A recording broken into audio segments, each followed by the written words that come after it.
Hi hello ನಮಸ್ತೆ ಸ್ನೇಹಿತರೆ, ಎಲ್ಲರಿಗೂ ಕೂಡ ಮತ್ತೊಮ್ಮೆ ನಿಮ್ಮ ಯೂಟ್ಯೂಬ್ ಚಾನಲ್ಗೆ ಪ್ರೀತಿಯ ಸ್ವಾಗತ. ಹಾಗೆ ಯಾರು ನಿಮ್ಮ ಚಾನಲ್ಗೆ ಸಬ್ಸ್ಕ್ರೈಬ್ ಮಾಡಿಲ್ಲ ಸಬ್ಸ್ಕ್ರೈಬ್ ಮಾಡಿ ಅಂತ ಹೇಳ್ತಾ, KPSCಯ ಒಂದು KS ಮರುಪರೀಕ್ಷೆಯ ಪ್ರಶ್ನೆ ಪತ್ರಿಕೆಯಲ್ಲಿ ಮಾಡಿರುವಂಥ ಎಡವಟ್ಟಿನ ವಿರುದ್ಧವಾಗಿ ಕನ್ನಡ ಮಾಧ್ಯಮ ಮತ್ತು ಗ್ರಾಮೀಣ ಭಾಗದ ಅಭ್ಯರ್ಥಿಗಳಿಗೆ ಆಗಿರುವಂಥ ಅನ್ಯಾಯದ ವಿರುದ್ಧವಾಗಿ ಈಗ ಆಲ್ರೆಡಿ ಕೋರ್ಟಲ್ಲಿ ವಿಶೇಷವಾಗಿ KATಯಲ್ಲಿ ನಡೀತಿರುವಂಥ ಹೋರಾಟದ ಬಗ್ಗೆ ನಿಮಗೆ ಗೊತ್ತು. ಆಲ್ರೆಡಿ ಈಗ ಪ್ರಕರಣ ದಾಖಲಾಗಿದ್ದು ವಿಚಾರಣೆ ಕೂಡ ಆಯಿತು. ಆ್ಯಂಡ್ ಇವತ್ತು ಕೂಡ ಒಂದು ವಿಚಾರಣೆ ಆಯಿತು. ಸೊ ಈ ವಿಚಾರಣೆಯಲ್ಲಿ ಏನೆಲ್ಲ ಅಂಶಗಳು ಪ್ರಮುಖವಾಗಿ ವಾದ ವಿವಾದಗಳಾಯಿತು ವಕೀಲರಿಂದ, ಹಾಗೆ ನ್ಯಾಯಾಧೀಶರು ಯಾವ ವಿಚಾರವನ್ನು ಮುಖ್ಯವಾಗಿ ಪರಿಗಣನೆಗೆ ತೆಗೆದುಕೊಂಡಿದ್ದಾರೆ, ಆ್ಯಂಡ್ ಸ್ಟೇ ಕೊಟ್ಟಿದ್ದರು, ತಾತ್ಕಾಲಿಕ ಫಲಿತಾಂಶಕ್ಕೆ ತಡೆಯನ್ನು ನೀಡಿದರು. ಸೊ ಅದು ವೆಕೆಟ್ ಆಯಿತಾ? ಇವತ್ತು ಬೇರೆ KPSCಯಿಂದ ಮತ್ತು ಕೀ ಆನ್ಸರ್ ಬಿಡುಗಡೆ ಮಾಡಿದ್ದಾರೆ, ರಿವೈಸ್ಡ್ ಕೀ ಆನ್ಸರು. ಸೊ ಇನ್ನೇನು ರಿವೈಸ್ಡ್ ಕೀ ಆನ್ಸರ್ ಬಿಟ್ಟಿದ್ದಾರೆ, ರಿಸಲ್ಟ್ ಬಿಟ್ಬಿಡ್ತಾರೆ ಅಂತ ತುಂಬ ಜನ ಆಸ್ಪಿರೆಂಟ್ಸ್ಗಳದ್ದು ಒಂದು ಮನಸ್ಥಿತಿ ಇದೆ. ದಯವಿಟ್ಟು ಅದನ್ನು ತೆಗೆದುಹಾಕಿ.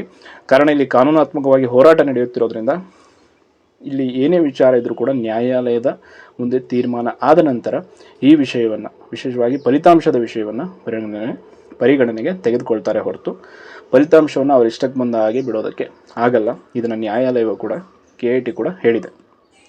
ಹಾಗಾದರೆ ಈ ಪ್ರಕರಣದಲ್ಲಿ ಮುಖ್ಯವಾಗಿ ಹೋರಾಡ್ತಾ ಇರೋರು ಹೋರಾಟಗಾರ, ವಿಶೇಷವಾಗಿ ಈ ವಿಷಯದಲ್ಲಿ ಮುಖ್ಯವಾಗಿ ಇದನ್ನು ಕೋರ್ಟ್ಗೆ ತೆಗೆದುಕೊಂಡು ಹೋಗಿರುವಂಥ ನಮ್ಮ ಅಕ್ಷರ ತಂಡದಲ್ಲಿರುವಂಥ ಸಂತೋಷ್ ಮರೂರ್ ಆಗಿರ್ಬೋದು, ಆ್ಯಂಡ್ ಶ್ರೀಕೃಷ್ಣ ಅವರಾಗಿರ್ಬೋದು, ಆ್ಯಂಡ್ ಇನ್ನಿತರ ಎಲ್ಲರೂ ಕೂಡ ತುಂಬ ಎಫೆಕ್ಟಿವ್ ಆಗಿ ಈ ಕೆಲಸವನ್ನು ಮಾಡ್ಕೊಂಡು ಹೋಗ್ತಾ ಇದ್ದಾರೆ.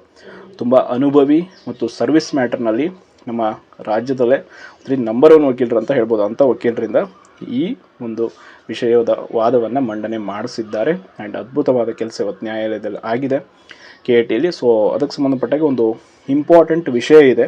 ಸೊ ಒಂದು ಕ್ಲಾರಿಟಿ ಇದೆ. ಅದೇನು ಅಂತಂದರೆ, ಇವತ್ತು ವಿಚಾರಣೆ ಏನಾಯಿತು, ವಿಚಾರಣೆಯಲ್ಲಿ ಏನು ಒಪ್ಕೊಂಡ್ರು, KPSC ಪರ ವಕೀಲರು ಏನು ಒಪ್ಕೊಂಡ್ರು ಅಂತಂದರೆ, ಹೌದು ಭಾಷಾಂತರ ದೋಷ ಆಗಿದೆ, ಅದನ್ನು ನಾವು ಒಪ್ಕೊಳ್ತೀವಿ ಪ್ರಶ್ನೆ ಪತ್ರಿಕೆಯಲ್ಲಿ ಅಂತ ಹೇಳಿದ್ದಾರೆ. ಸೊ ಅದರ ಜೊತೆ ವಿವಿಧ ಸಾಹಿತಿಗಳಿಂದ ಬಂದಂಥ ಪ್ರಮುಖ ಸಾಹಿತಿಗಳು, ಅದರಲ್ಲೂ ಗುರು ಚನ್ನಬಸಪ್ಪ ಆಗಿರ್ಬೋದು, ಕನ್ನಡ ಸಾಹಿತ್ಯ ಪರಿಷತ್ನ ಮಹೇಶ್ ಜೋಶಿ ಸರ್ ಕೊಟ್ಟಿದ್ದಂಥ ಲೆಟ್ರ್, ಅವೆಲ್ಲವನ್ನು ಕೂಡ ನಾವು ಪರಿಗಣನೆ ತೆಗೆದುಕೊಂಡಿದ್ದೀವಿ, ಅವೆಲ್ಲವನ್ನು ನೋಡಿದ್ದೀವಿ. ಸೊ ಇದರ ಪ್ರಕಾರ ನಾವು ಗ್ರೇಸ್ ಅಂಕ ನೀಡಿ ಕನ್ನಡ ಮಾಧ್ಯಮದ ಅಭ್ಯರ್ಥಿಗಳಿಗೆ ನ್ಯಾಯ ದೊರಕಿಸಿಕೊಡುತ್ತೇವೆ. ಅಲ್ಲಿವರೆಗೂ ನೀವು ತಾತ್ಕಾಲಿಕ ತಡೆ ಏನಿದೆಯಲ್ಲ ಫಲಿತಾಂಶದ ಮೇಲೂ ಅದನ್ನು ತೆರವುಗೊಳಿಸಿ ಅಂತ KPSC ಪರ ವಕೀಲರು ವಾದ ಮಾಡ್ತಾರೆ KATಯಲ್ಲಿ. ಬಟ್ ಅದು ಯಾವುದಕ್ಕೂ ಕೂಡ ಮನ್ನಣೆ ಸಿಗಲ್ಲ. ಅದಾದಮೇಲೆ ಹೇಳಿದ್ದು, ನಾವು ಉನ್ನತ ಮಟ್ಟದ ಸಮಿತಿಯನ್ನು ಕೂಡ ರಚಿಸಿದ್ದೀವಿ. ಸೊ ಆ ಎಕ್ಸ್ಪರ್ಟ್ ಕಮಿಟಿ ಪ್ರಕಾರ ಎಲ್ಲಿ ಏನು ದೋಷಗಳಾಗಿವೆ ಅನ್ನೋದನ್ನು ಕೂಡ ನಾವು ಪರಿಗಣನೆಗೆ ತೆಗೆದುಕೊಳ್ತೀವಿ ಅನ್ನೋದು ಕೂಡ ಅವರು KPSC ಪರ ವಕೀಲರು ಹೇಳ್ತಾರೆ. ಅದಾದ ಮೇಲೆ ಕನ್ನಡ ಮಾಧ್ಯಮದ ಅಭ್ಯರ್ಥಿಗಳ ಪರ ಇದ್ದಂಥ ವಕೀಲರ ವಾದ ಏನಾಗುತ್ತೆ ಅಂತಂದರೆ, ಪರೀಕ್ಷೆಯಲ್ಲಿ ಕನ್ನಡ ಮತ್ತು ಗ್ರಾಮೀಣ ಅಭ್ಯರ್ಥಿಗಳಿಗೆ ಅನ್ಯಾಯವಾಗಿದೆ ಅನ್ನೋದು ಮೇಜರ್ ಪಾಯಿಂಟ್ ಇಲ್ಲಿ. ಅದು ಯಾವ ಥರ ಆಗಿದೆ ಅಂದರೆ, ಯಾವುದೇ ಕಾರಣಕ್ಕೂ ಪೂರ್ವಭಾವಿ ಪರೀಕ್ಷೆಯ ಫಲಿತಾಂಶವನ್ನು ಬಿಡುಗಡೆ ಮಾಡಬಾರ್ದು ಸದ್ಯಕ್ಕೆ, ಎಲ್ಲಿವರೆಗೂ ಇದಕ್ಕೆ ಸಮಂಜಸವಾದ ಒಂದು ನ್ಯಾಯವನ್ನು ದೊರಕಿಸಿಕೊಡೋವರೆಗೂ ಅಂತ ಹೇಳ್ತಾರೆ. ಅದಾದಮೇಲೆ ಸಮಾನತೆಯನ್ನು ಎತ್ತಿ ಹಿಡಿಯುವುದು ಸಂವಿಧಾನದ ಪ್ರಮುಖ ಆಶಯ ಆಗಿರೋದ್ರಿಂದ ಉನ್ನತ ಮಟ್ಟದ ಸಮಿತಿಯನ್ನು ರಚಿಸಿ ಎಲ್ಲಿ ಎಷ್ಟು ಲೋಪದೋಷಗಳಾಗಿವೆ ಅನ್ನೋದನ್ನು ಸಂಪೂರ್ಣವಾಗಿ ಮಾಹಿತಿಯನ್ನು ಒಪ್ಪಿಸಿದ ನಂತರ ನೀವು ಉಳಿದ ವಿಚಾರವನ್ನು ಪರಿಗಣಿಸಿ ಅಂತ ಹೇಳ್ತಾರೆ. ಹಾಗಾದರೆ ಮಾನ್ಯ ನ್ಯಾಯಾಲಯ ಏನು ಹೇಳ್ತು, KAT ಏನು ಹೇಳ್ತು ಅಂತಂದರೆ, ಪರೀಕ್ಷೆಗೆ ಸಂಬಂಧಿಸಿದಂತೆ ನೀವು ಯಾವುದೇ ಪ್ರಕ್ರಿಯೆಗಳನ್ನು ಕೈಗೊಳ್ಳಬಹುದು, ಪರಿಷ್ಕೃತ ಕೀ ಉತ್ತರಗಳನ್ನು ಕೂಡ ಬಿಡುಗಡೆಗೊಳಿಸಬಹುದು.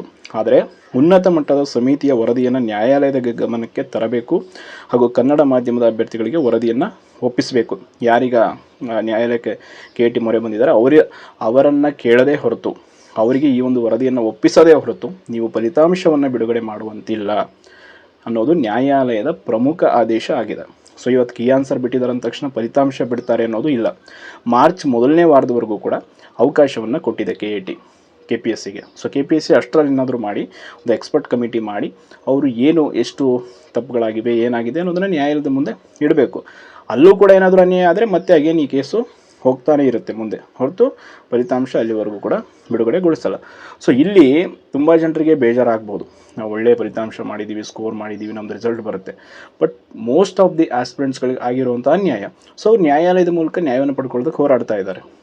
ಸೊ ಅದಕ್ಕೆ ನ್ಯಾಯಾಲಯ ಈಗ ಈ ರೀತಿಯಾದಂಥ ಒಂದು ಆದೇಶವನ್ನು ಮಾಡಿದೆ. ಸೊ ಇದ್ರ ಬಗ್ಗೆ ಯಾವುದೇ ಡೌಟನ್ನು ಇಟ್ಕೊಳ್ಳೋಕೆ ಹೋಗಬೇಡಿ. ಕಾರಣ ಒಂದು ತಂಡ ತುಂಬ ಎಫೆಕ್ಟಿವ್ ಆಗಿ ಹೋರಾಟವನ್ನು ಮಾಡ್ತಾ ಇದೆ. ಅವರು ಗೆಲ್ಲುವವರೆಗೂ ಕೂಡ ನಾವು ಹೋರಾಟ ಮಾಡ್ತೀವಿ ಅನ್ನೋದನ್ನು ಸ್ಪಷ್ಟಪಡಿಸ್ಬಿಟ್ಟಿದ್ದಾರೆ. ಸೊ ನ್ಯಾಯಾಲಯದಲ್ಲಿ ಇಷ್ಟೆಲ್ಲ ಇವತ್ತು ವಾದ ವಿವಾದ ವಿಚಾರಗಳು ನಡೆದು ಹೋಗಿದೆ. ಸೊ ಸದ್ಯಕ್ಕೆ ಇಷ್ಟು ಮಾಹಿತಿ ಇದೆ. ಯಾರು ಇನ್ನು ಚಾನಲ್ಗೆ ಸಬ್ಸ್ಕ್ರೈಬ್ ಮಾಡಿಲ್ಲ ಸಬ್ಸ್ಕ್ರೈಬ್ ಮಾಡಿ. ಧನ್ಯವಾದಗಳು.